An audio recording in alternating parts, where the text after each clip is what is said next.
there, I'm Annie from Mum Life Australia, and you're listening to the Mum Life Australia podcast, where we combine evidence-based information with practical tips to empower, inspire, and support mums. Today's episode of the podcast is all about social and emotional school readiness.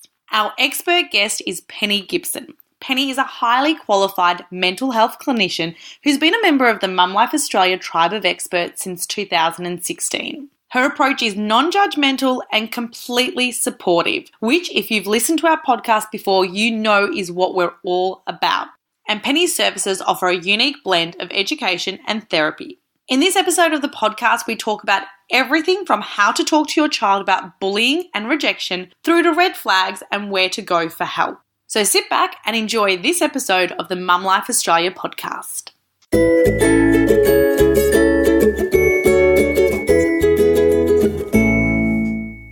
Hi Penny, I am so excited to finally have you on the podcast. You are, of course, one of the experts at Mum Life Australia. Thank you so much for joining us. Hi Annie, it's so nice to catch up.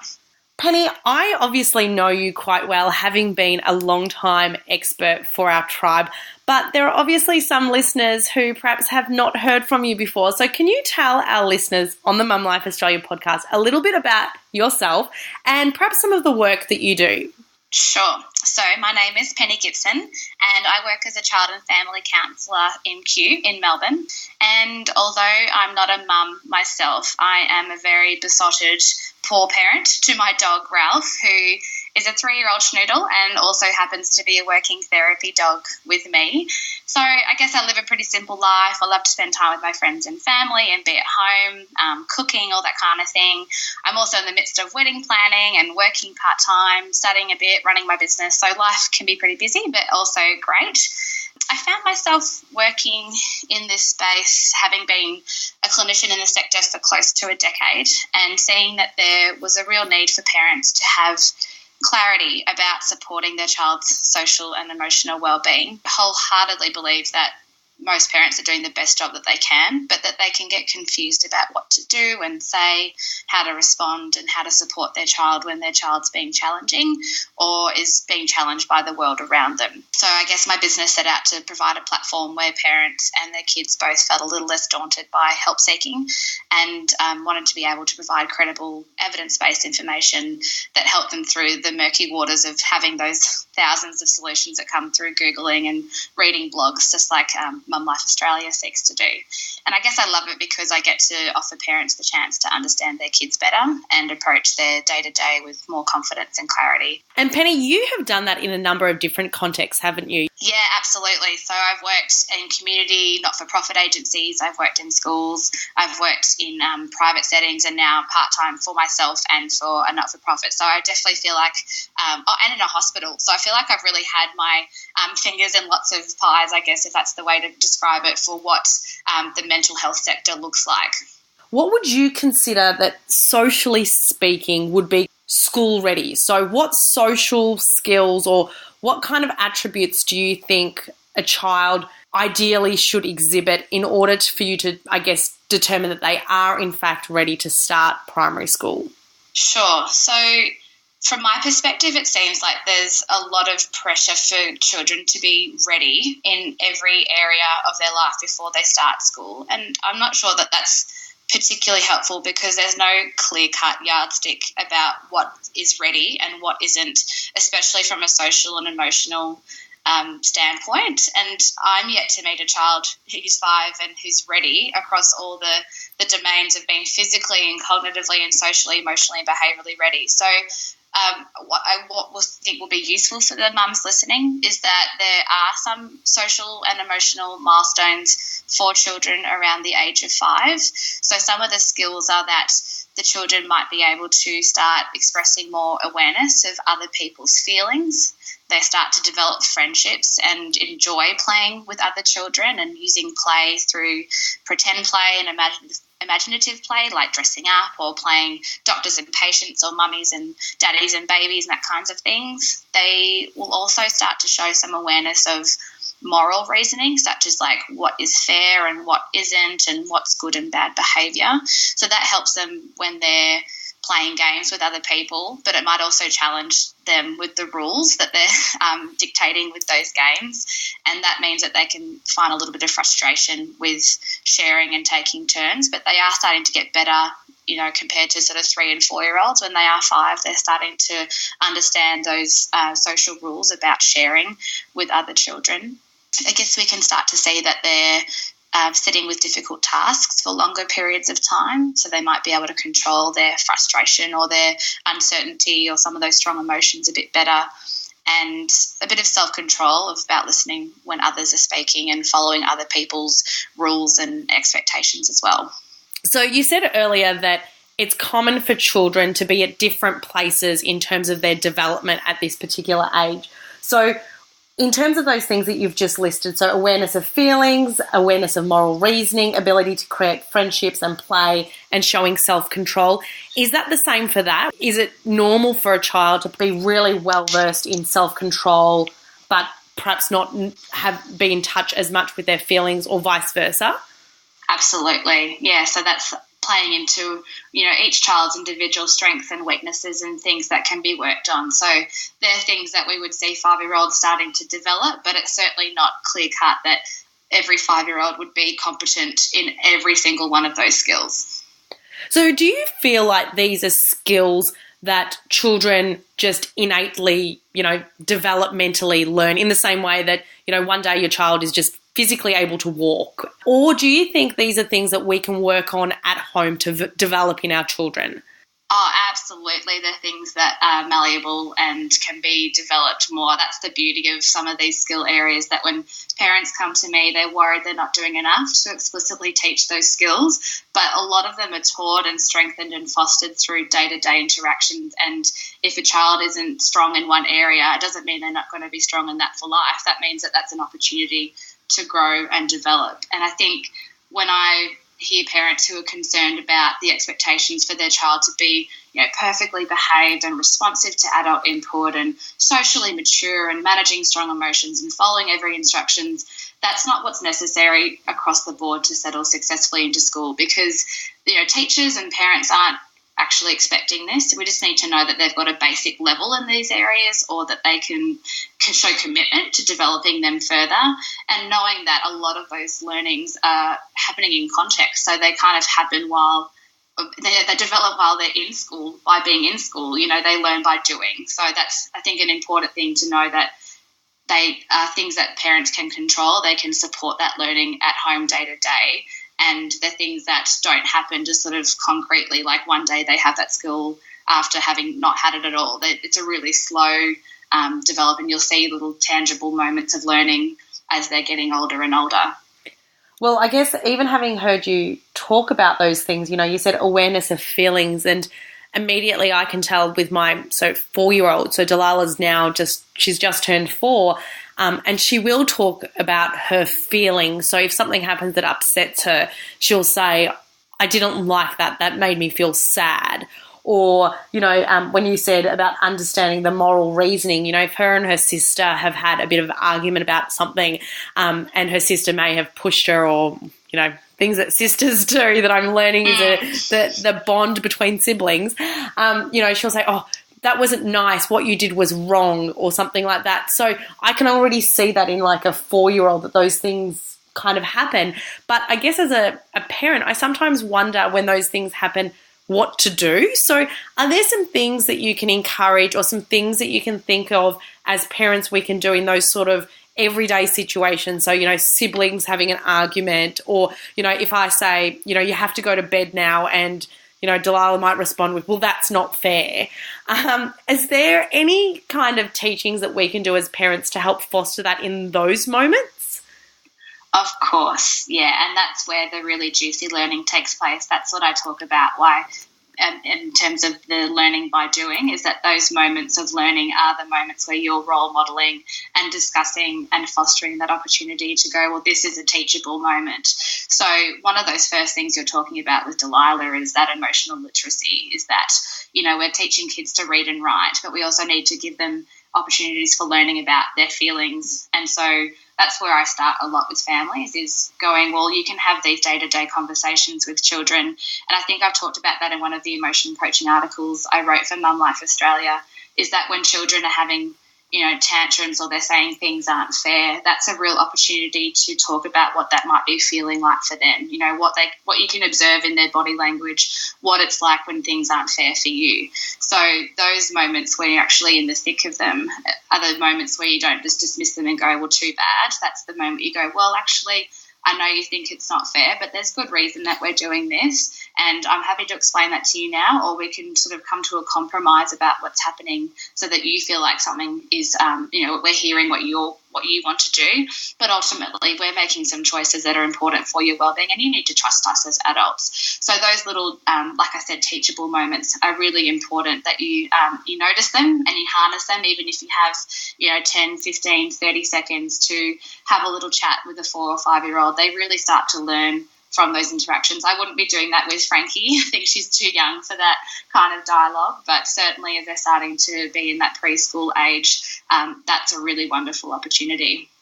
As a parent, is there any, indicators or red flags that would indicate that perhaps your child is socially not ready? So you said that there's a spectrum of readiness, and a child is not going to be absolutely ready and excelling in every single aspect of readiness. But is there anything that would make that parent should look at and think, oh, okay, we need to watch out for that? Yes. So I think there are a few things I'd like to talk about in terms of any indications that might make you at least consider how they're going and how they're tracking, and seeking out help, which we'll talk about a bit later. But one of the first things is that if they haven't actually been engaging in any kind of early childhood education or care setting, so they haven't been to any childcare or daycare or preschool or kindergarten, that's going to be really tricky for them to start school, because those settings are crucial learning opportunities for social and emotional skills. They're learning to be around other children. There's a curriculum for those areas that they're learning things that are important across lots of domains. So if you have a child who, is 5 and should be going to school next year, but they haven't been going to anything like that yet, then my advice would be sort of enrolling them in something straight away. I guess another concern is that if there are sort of delays, or there's things that you're worried about across multiple areas. So if they, cognitively you're seeing that they're not focusing, or they're having a hard time learning some of that basic literacy stuff that I think the other podcast was really helpful in talking about some of that educational readiness, but also if they don't have some of the social and emotional readiness, that if there's multiple concerns, there's multiple areas where there's delays or difficulties, then that's an area where you go, actually, we need to look at this and really think about what we can do. So for the social and emotional side of things, if your child is really not interested in playing with other children, that can be a bit of a red flag. I think some children are introverts and they do just prefer solitary play, but if they're only playing on their own and they are lacking the skills to be able to actually initiate play with other kids, or they don't want to spend time with other children, then you might think about what you can do to support and strengthen that. If they're not able to share or take turns with other children, kids in this age range are developmentally very selfish. That's appropriate. That's still part of how their ego is developing, but they should be learning sort of some of those micro skills of what that looks like. And if you sort of input your suggestion of like, well, why don't you, give that to that other child, that they go, okay, yeah, I understand to do that. So with a bit of prompting, it's okay too. If your child is quite dependent on you or their other caregiver for everything that they're doing, so I guess a normal level of dependence and comfort is healthy and normal, but if there's that dependence where they don't want to be on their own at all, or that separation anxiety is still really high for a 5-year-old, you might think about how they're going and what they might need to cope. Or if they're really rigid about routines, so if things change and they get really flustered and upset when the routine isn't going to plan, that could be something worth exploring. I think the most important question when a parent hears things like that and already starts to think, okay, that's some of those things seem to fit my child. Now, what do I do? I'm curious to know, because you're right, Penny, we had this discussion with Kirsty when we talked to her in one of the school readiness podcasts where we were talking about the other types of school readiness. And I asked this same question to Kirsty, but I want to ask it to you. In terms of school readiness, when it comes to social and emotional development, where would you recommend that parents go if they have concerns? So clearly speech related. I know that it's probably something like a speech pathologist I need to see. But when it comes to, I guess, emotional and social well-being, for me as a parent, that feels a little bit more blurry. Like I just don't know where to go and who the right person is to seek support. So can you talk us through the support that comes for parents and children when it comes to social and emotional well-being? I sure can, and you're right in terms of saying it's a little bit blurry because there are a lot of options, and that's where parents come to me and go, I just don't know where to start. So I think my recommendation as a first port of call would be to speak to the kinder teacher if that's where your child is at a setting in the kinder, knowing that you can trust in what their perspective is, that they see kids across the full spectrum of age and ability and get a sense of where each child sits, and they're seeing your child in those situations where you're not getting that observational information. So definitely talk to that kinder teacher if they're concerned. Get their perspective and listen to the care that comes through, because sometimes the advice might not reflect what you think, but it's important to listen with kind of an openness and try not to personalise it, because ultimately they're coming from a perspective of caring and that they are driven by wanting the best for your child. So getting their understanding of where they're at, and if you've got concerns that are at home, understanding if they're the same concerns presenting in an educational setting, because that can be a good starting point to rule out, well, what's kind of driving some of these challenges. The other thing, I guess, is a good start is to speak to a trusted GP or maternal child health nurse, or even consulting a paediatrician, knowing that you can rule out some organic explanations. So things like getting their hearing checked if they're having a hard time with their hearing, or if there's something neurologically going on that's making it really challenging for their learning. So just it can be a little bit anxiety provoking for a parent to think, oh, there might be something physically or physiologically wrong with my child, but knowing that you can trust an expert with their physical health and well-being, and seeing whether there's something to explain about their presentation through that avenue is good. And then the other thing, like you said, with consulting allied health professionals like a speech pathologist, is that there's different types of professionals for different types of concerns. So, and they offer different insights too, which is really helpful. And that's sort of where I think lots of parents start speaking with me, is going, well, I think they've got an issue with their focus, or I think they've got an issue with their language, or they're super fidgety or something. You know, what kind of intervention or assessment or something needs to happen? And so I might say, well, a speech pathologist is good for any child who's got any language issues. So if they're having a difficult time with some of their receptive language and understanding what people are saying around them, that could lead them to having a really tough time at kinder, because they're not following instructions, they're worried, or they're acting out because of it, and then people think it's a behavioural issue, but it might be something about actually how is their brain processing language. So speech pathologists can be great for that. An occupational therapist, I think, is one of the most misunderstood and most undervalued professions for children. A paediatric occupational therapist's sole job is to make sure that kids can do their job of being a kid the best they can. So they'll focus on things like what's going on for their sensory profile. How are they inputting information? Is that overwhelming for them? Are they overstimulated? Are they understimulated? Do we need to put tools or strategies in place that can help them to sit still while they're on the learning mat? Or do they need to have something in their hands that's fidgeting so that they're not distracted by something that's touching them that makes them feel uncomfortable? So seeing an OT can be really wonderful. And then there's also psychologists who can do more of the assessment types of things. So, you know, me working as a counsellor would be talking through some of those issues and having an opportunity to play and see where their strengths are and have strategies. But I'm not a psychologist. Psychologists do more of that assessment, giving you clear-cut information about, do they have a diagnosed difficulty that could lead to some funding support or at least some targeted efforts for intervention going forward.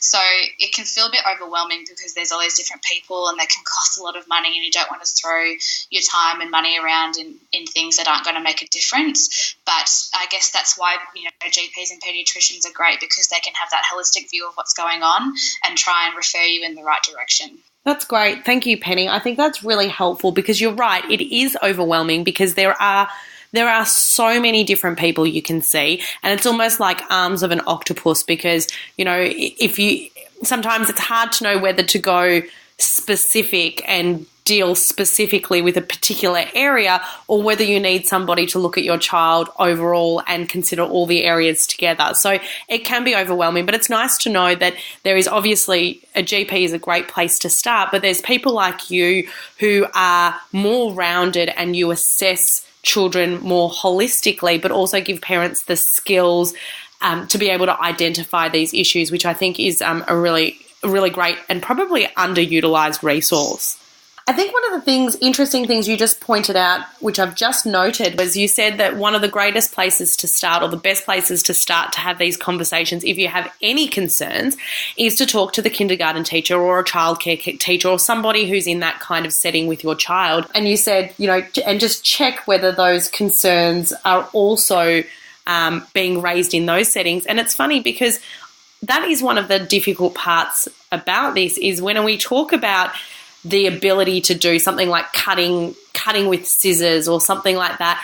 That is something that often is mirrored at home and at school. But when I think about something that's behavioural, I know myself, my children act differently in all different settings. So when they're with me, they act a particular way. When they're out with me in public, they act a different way. When they're at daycare, they act a different way.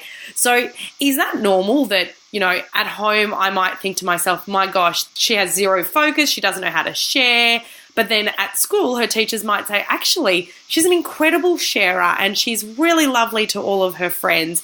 Like, is that common as an example to say that a child might exhibit really good development in one area in school and not so much at home? Yeah, I hear it all the time that parents go, why am I copying all this behaviour when apparently they're doing really amazing at school and not giving anyone any grief? And I think part of it boils down to children and their security in their relationships, that so much of their learning has to come from a place of feeling comfortable and familiar and secure in who they are and who's supporting them. And so when they're at home and those people of security are their parents, and that home is the physical security, that's when they can really relax, and that's when they can really just be themselves. And that can be points of challenge, I guess, with children doing whatever they want or pushing boundaries or testing things, rather than doing it in environments that might be more stressful or a bit more unfamiliar, like, in a new kindergarten or in a new shopping centre. So it's definitely normal that there's different presentations and behaviours across different settings. And then it boils down to being a reflective parent and thinking, well, what can I do differently, or what skill do I need to enhance being in their world that can help them to navigate whatever's going on for them in these different environments. So I guess that makes sense then, that relationship we have with other people who care for our children. And it might not, for some people, it might not even be the childcare educators or the kindergartens. It might just be, grandma who looks after the children every now and then, but having conversations with them to see how the behaviour is different in those environments. Yeah, there's different people represent different attachment figures, and we've talked about attachment a lot, you and I, in knowing what it feels like for a child to be secure in their relationship with their parent, but that as they get older, they start to expand their attachment to their peers and to their teachers, and that they're really important relationships for them for learning and being able to build on those skills of self-confidence and resilience and independence and self-control, which is all really important for that school success. Yeah, and I think that's a really good segue to the next thing I wanted to ask you about. Obviously, once a child actually starts school, it's a completely different setting for them, because already starting primary school, although they might have a couple of children that they already know, there might be others that are completely new to them. And as a parent, and I know that this is reflected in all parents, is one of the big anxieties we probably have as parents is you're sending your children off to school and all of a sudden there's a whole new range of challenges that your child is going to face. So, as a parent, I worry about things like bullying, and even now, Delilah is 4 and she's completely aware of things like who is being invited to a birthday party or why didn't so-and-so want to play with me in the sand pit.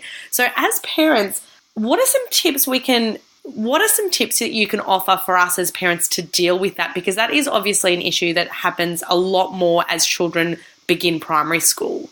Yeah, that's a really common challenge for children starting school, is that you've had this locus of control as a parent, and then they're being put into this big wide world, and there's lots of things that are going to be out of their control and really overwhelming them and potentially challenging. And things like making friends and not fitting in are really hard for kids, because being included and being liked are really popular constructs for children who are of that school age. And so some of the things you can do to challenge their language. So if they come home and say, no one ever wants to play with me, or no one likes me, I'm always being left out, the thing you can do is start to kind of be a solution detective with their language. So paying attention to what they're saying and trying to help them see a positive in the situation. So is it all children? Is it all the time? Is it everyone in the class, or is it just sometimes? Was it just today? Is it just one person? Is it just that one game? So that they can narrow it down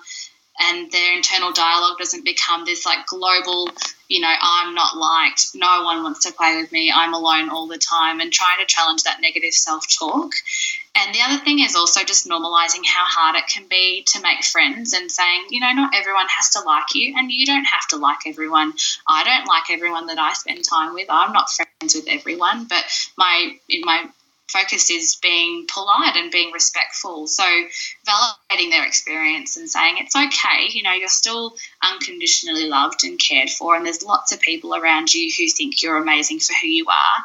And also thinking about what those emotions might be for them, because it might feel like it's not a big deal to you, but it will feel like it's the end of the world for them to not have that one friend invite them somewhere. So like we said, with that emotional vocabulary, just, understanding that they will be rejected and they will be disappointed, saying, I know you can be really upset. It hurts my feelings when I'm left out too. What else can we do? Who could you play with tomorrow?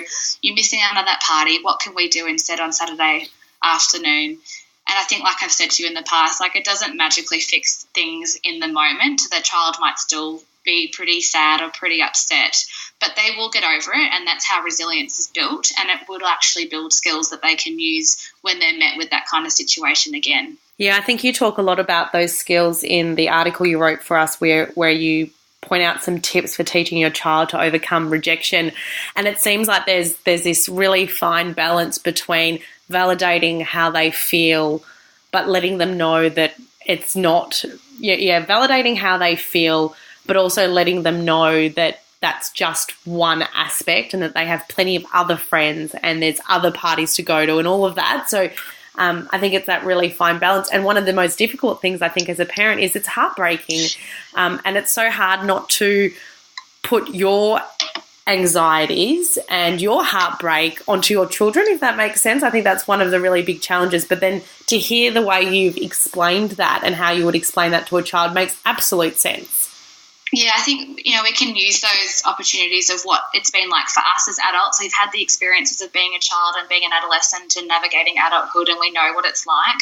And it can feel, like you say, heartbreaking to see any child affected by those feelings. Just reminding them that they've got lots of positive attributes and there's lots of strengths that they do have, and that one person's judgment of them is not going to affect all those great things that that they already have. If you had one tip, having seen everything that you've seen, having worked with parents and children, if you had one tip that you could offer for parents of children who are planning to start school in the new school year, what do you think that tip would be? Great question, Annie. I think parents always just want a really quick solution, and they want really explicit skills for this.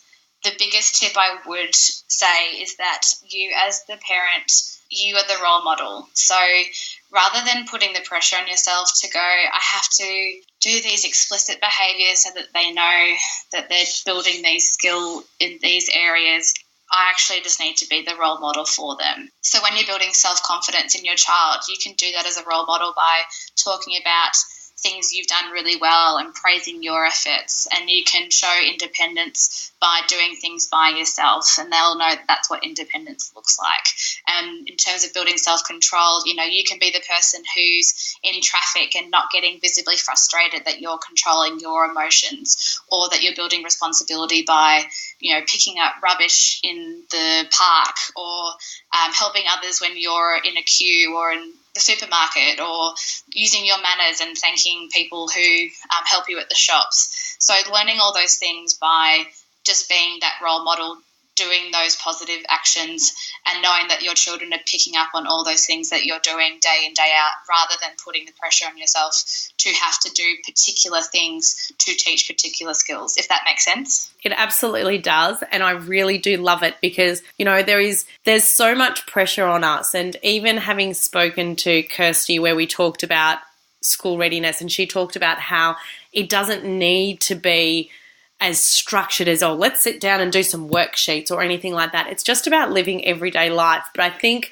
as parents, we put so much pressure on ourselves to be perfect, and it's difficult because we feel like you only get this one chance, that your child is only going to be 4 years old once. So, we need to make the most of this particular year, and then next year we'll have new challenges that we need to make the most of. So I think to be able to say it in such a way as to say, look, actually, when it comes to their social, emotional well-being, that it's more about the things that we do every single day that are not things that we might do specifically because we're thinking, I better develop emotional well-being.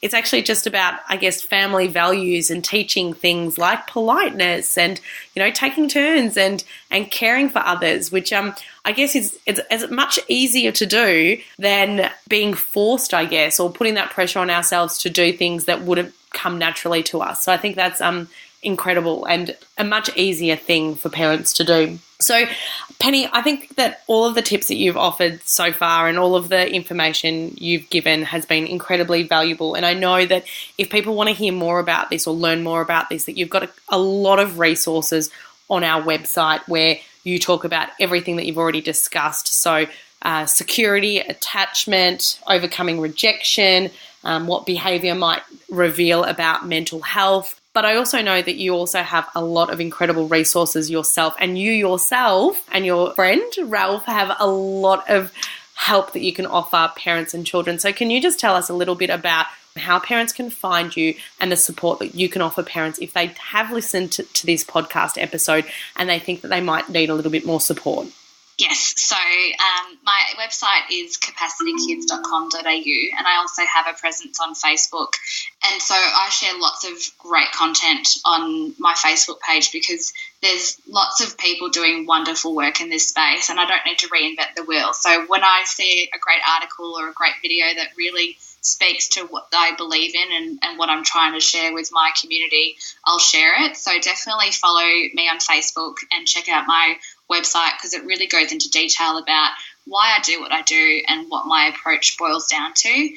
My approach really is about parents getting clarity. So like I said before, if you're unsure about where your child is at, or you think maybe some type of service or intervention could help, you can book a consultation with me and I can start giving you some guidance about the types of support that could help over the coming months. Or if you really want to be just the best parent you can be, then I work with you individually so that you can have some of those tips and strategies and understanding so that you can take them home and try and put it into place yourself, which is absolutely awesome. So lots of parents come my way with questions like, is this normal? Are they on track? What do I need to worry about? And that's totally fine. I don't mind being that trusted sounding board you need for a particular moment in developmental time. So reach out to me with any questions you might have via an email or a phone call. I'm happy to just have a bit of an informal chat. I also am running in the second half of this year some events that will just be parents coming together for group discussions around topics that, they have some issues or concerns and they just want to know, like, what would an expert say in this area? So if you would like to stay up to date with what that looks like, head to my website and sign up for the updates. You get a free download, which is a reflective parenting tool that I use in my practice a lot, which is just a nice avenue to pause and reflect and focus on the good and not just the bad. And for any listeners, I'm really happy to offer that introductory type of session for free. Just send me an email query and we can go from there. Like I said at the start, we have had you as part of the Mum Life Australia tribe for years now, and I've always loved your style, the fact that you are so non-judgmental, but that you also are able to see the whole child, and that you have so many resources, whether they are your own or that they are resources that you recommend from others, that are able to see our child as a whole being, which I think is really important as a parent. So thank you so much. I really appreciate you sharing all of that knowledge. And what we'll do is we'll be adding a link to your website and your Facebook page, and also including your details so that people can get in touch with you for that free introductory chat. Because I guess Penny's role really is to just give us as parents some confidence, which is an incredible resource to have as a parent. So thank you so much, Penny. Thanks, Annie. As always, it's such a pleasure.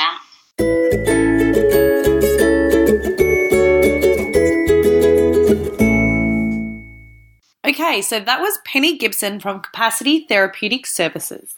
You can find links to all of the resources we discussed in this episode on the show notes over at our website at mumlifeaustralia.com.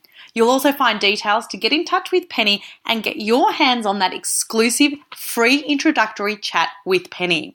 And if you're not already, we'd love for you to join us over on Facebook, where we share a heap of information from our tribe of experts and our expert podcast guests.